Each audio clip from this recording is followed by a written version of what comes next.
Pam ydy ti dechrau yn y politics? Wel, dos i o Aberystwyth ac i ddeud y gwir, pan o'n i'n y coleg, do'n i'm eisiau dod nôl i Rhos nag i Wrecsam.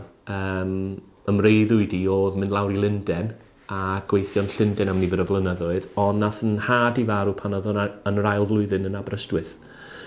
A felly dos i nôl i Rhos, oedd yn mam i, ond yn 42 pan ddar i'n nhad i farw. Felly o'n i'n teimlo rhyw fath o gyfrifoldeb tuag ati hi. Ac pan nes i ddod nôl, oedd y sefyllfa yn y pentre yn eitha anodd. Oedd llawer iawn o pyllau glo a gwaith dyr wedi cael. Oedd yna lot o ddiweithdra, lot o'r bobl ifanc yn symud allan o'r pentre, mwy a mwy o'r boblogaeth yn hyneiddio. Ac i ddeud y gwir, oedd hi'n sefyllfa eitha diflas ac oedd yna ddewis eitha clir i ni fel bobl ifanc, dwi'n meddwl.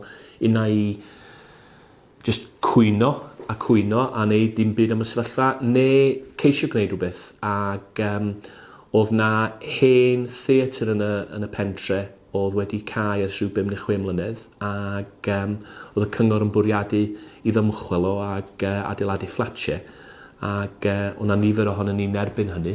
Felly fe es i'n aelod o'r pwyllgor i geisio achub y stiwt ac rhywun yn gofyn i mi sefyll am y cyngor a dyna be nes i ac mawr syndod fe ges i'n ethol ac o'n i'n gynghorydd am ryw 2 flynedd rhygen, felly dyna sut ddaru i'r diddordeb ymwneud â ddechrau.